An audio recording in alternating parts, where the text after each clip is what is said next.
Welcome back everyone to theCUBE's coverage of Chainguard Assemble here in New York City. I'm your host, Rebecca Knight, alongside Paul Nashawaty, Principal Analyst. We have Neil Levine, he is the SVP Product at Anchore. Welcome, Neil. Thank Direct from Berkeley, California. That's correct, thank you for having me.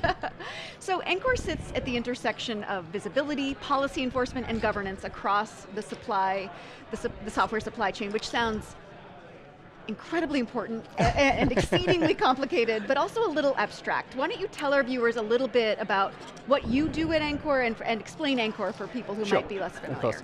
So I run product management, so responsible for the product strategy, the product roadmap.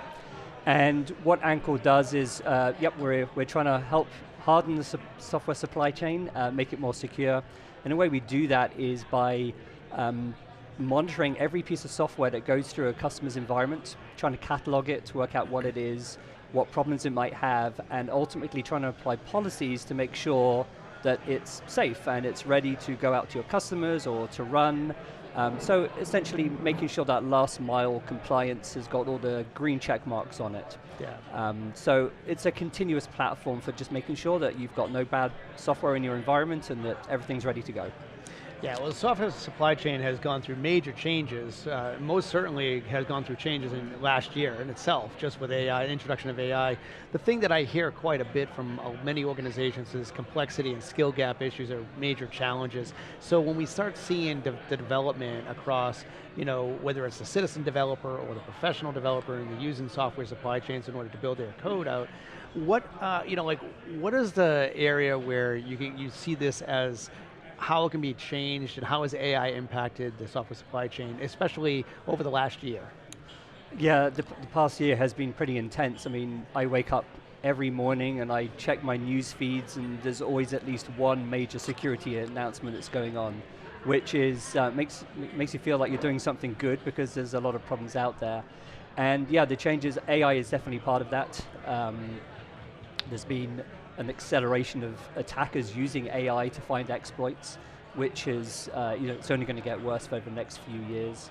And just, I think, in general, companies have become so much more aware of their attack surface around their use of open source. And so just the level of concern in the C-suite has gone up massively. About 15, 20 years ago, the use of open source was seen as this completely, unalloyed, amazing, beautiful gift that was given to developers, all this free software to use, what's not to like. And now I think companies have flipped, and it's, oh my God, we've got open source everywhere, we're using open source everywhere. It's really scary because they see all of these attacks and they're going up. And so that's what makes companies like Chainguard and Anchore so critical of this, because I think they've now realized that the risk is not just out in production where it used to be, we're defend with firewalls and so on. It's actually every software developer and every part of the software development process is a potential risk vector now. So from a risk perspective, what specifically changes when code is being written by AI versus when it's being written by a human who at least theoretically has a read of what they're pulling in? So I think there's two areas of what's changed. One, as Paul was saying, is the complexity. It's just, it used to be, a couple of years ago, you could say, oh, we're a Java shop, we're a Python shop, we know what we're using. Now you don't. AI will bring in whatever it thinks is necessary, and so just the range of different software you have in your environment is so much greater and so much more diverse. You also have a situation where AI sometimes is writing its own dependencies. It might not be bringing in something that's widely used or widely maintained. It might be writing its own dependencies to replace code or provide functions, and so you can't even trust the software is being developed by humans. There's no discretion necessarily applied by AI, it's just trying to get a job done. So the complexity and the sort of the identification aspect around software has really exacerbated the supply chain concerns that companies are having. Yeah, we're seeing, at the keynote earlier today, you mentioned open source. We saw that that adoption is kind of taking off. It's going everywhere in the ecosystem. So when we look at Anchore's role in the security software ecosystem, the traditional ways to examine software using SBOMs and doing vulnerability scanning and check for CVEs and all this, that is morphing and changing. Can you touch a little bit about that, especially in how it impacts, like what we're seeing here at Chainguard's event? How does that impact the organizations? So, the first step is trying to help companies understand what they're using. Most companies don't actually know, as I said, the vast complexity of software they have. It's really unclear, it's opaque what they've got. So Anchore is there to sort of try and make it less opaque, to bring some transparency to do that. SBOMs are a core part of that. SBOMs, they've been in the news for the past couple of years, but we're now seeing a sort of maturity of use and adoption, because they do help you give that very first set of data. So you can ask the question, do I have this dependency, do I have this piece of software? Which version of it am I exposed, is it vulnerable, and so on. So SBOMs are still the foundation for that, and that's the sort of transparency that we try and provide. But the second part is this, and the continuous automated assessment of that. We're at a point now where you can't have product security teams do that. We don't have the number of people in product security are just not there to monitor and to inspect and evaluate and apply policies. It has to be done in an automated fashion. So that's exactly how we're trying to change this, to essentially give product security teams the way to scale, where the use of AI is obviously growing up, but how do product security teams scale with the use of AI? And that's what we're trying to do to sort of help manage that complexity in an automated fashion. So you have a partnership with Chainguard. Can you talk a little bit about that partnership, and what is the gap that neither of your company can solve alone? How do your pieces fit together? Right. So Chainguard is the starting point. You consume their goods. They're giving you the ingredients to fill the fridge, fill the oven, but ultimately you still need to check, is this thing ready to go to our customers? So that's what we do. We give you that perspective of, you've consumed the software, you've probably added your own code on top, your own custom application, which is ultimately what you're selling or shipping. We help answer that question, is it good to go, is it ready? But there are other areas we've been working with Chainguard as well.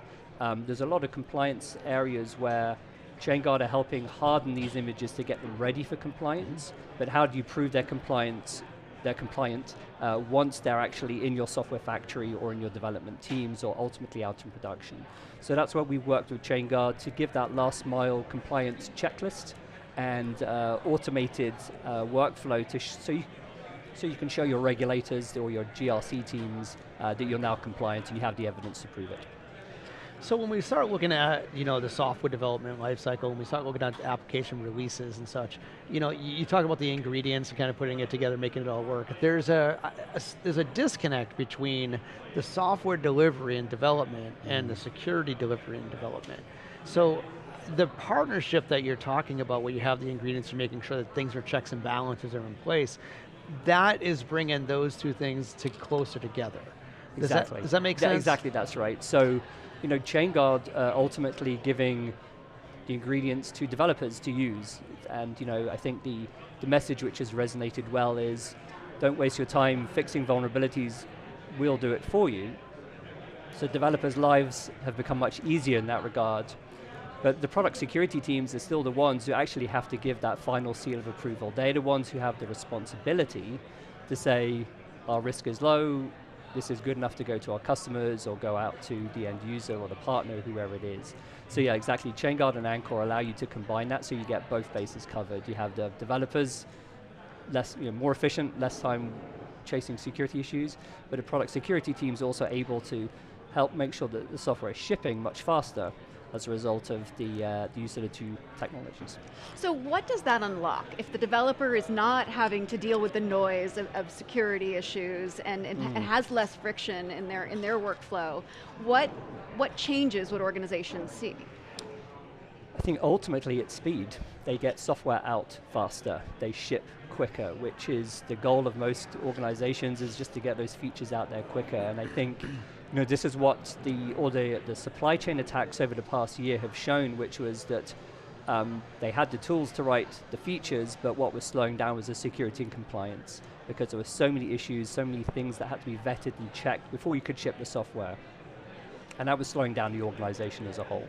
So where you're competing on getting features and value out to customers, if security is that blocker, that's a problem, and that's essentially what Chainguard and Anchore are both trying to help you do, is just get your features out to customers faster, allowing you to scale with limited amount of people, but with a lot of software going through, our products grease the wheels, as it were, of the organization. So a lot of what we've been talking about and gathering around here is where we like to see the market shift, where the market is kind of going, where it's organizations are trying to get to. I was on the vendor side of the world for about 25 years, hate to admit that long, but I was on there for 25 years. And I go to work like this and I say my products were the greatest thing ever. One of the things that kind of comes to my mind is, I often forgot that what I was developing, my customers were not really going to be implementing for the next 2 to 3 years out. I guess what I'm asking here, because security and software development is happening so rapid, so fast, and so vulnerable, so to speak, is this adoption happening faster than I'm saying with regards to what from the vendor world community, or is this something that's we're trying to get ahead of it before something happens? No, I think security's been playing catch up. If you look at a lot of the companies and the features and availability, whether it was just the cloud or the adoption of CI/CD, I think software development teams got the DevOps religion pretty early, and they managed to ship software in this way which was demonstrating how you can really adjust to market demands really quickly and to use the feedback really quickly. And security was left out of that initial wave of software development. It was let's not worry about security, let's just get the features out there. And I think what we've seen over the past, certainly 5 years, is security catching up, where we got the software out to users, but it's riddled with security issues. That's blowing back, that creates bad reputation risk for the company selling the software, gives users a bad taste, and or large organizations are very nervous about adopting software from companies that were, in quotes, moving fast and breaking things. So I think security is actually being missing, and that's the piece that has come to the fore over the past 5 years, just because the market was demanding it. So we want these features, we want to consume them quickly, but we need to know they're secure at the same time. It's not enough just to get the new code, we need to have the new code and it be secure at the same time. So I think a lot of what Anchore and Chainguard and other vendors in the space are doing is actually fulfilling the goal of what DevOps was trying to achieve 15, 20 years ago, which is continuous delivery of features, but now with security. So 1 year from now, right? Right now we're at the second ever Chainguard Assemble. Next year will be the third, of course. This company is growing so quickly, Anchore alongside of it too. What do you think we're going to be talking about next year at this time? What will be the big issues that will keep us up at night and the big opportunities? The attackers are endlessly innovative. So this is one downside of this industry, is that often the attackers set the agenda. And that's why AI has now come to the fore. It's definitely going to be AI again next year. All of the issues that we see with AI are just, they're the first wave of security concerns that are now coming to the fore, whether it's people, hitting GitHub Actions or, attacking individual developers' accounts. This is just the beginning. So if you think about what the internet was like in 94, 95 and what it was 20 years later, this is month one of where we are with AI related to attacks. So I can continue to see Chainguard looking to secure as much of the assets and processes that AI may be interacting with or trying to take advantage of. And we're in the same place. We've also got to respond to the challenges and the opportunities that AI is producing. So yeah, I'll put money on AI. I think it's an easy bet to make for I won't take a year that from now. Yeah. Exactly. Neil Levine, thank you so much for coming on the show. Great conversation. Thank you very much for your time. Thank you. I'm Rebecca Knight for Paul Nashawaty. Stay tuned for more of theCUBE's coverage of Chainguard Assemble. You're watching theCUBE, the leader in enterprise tech news and analysis.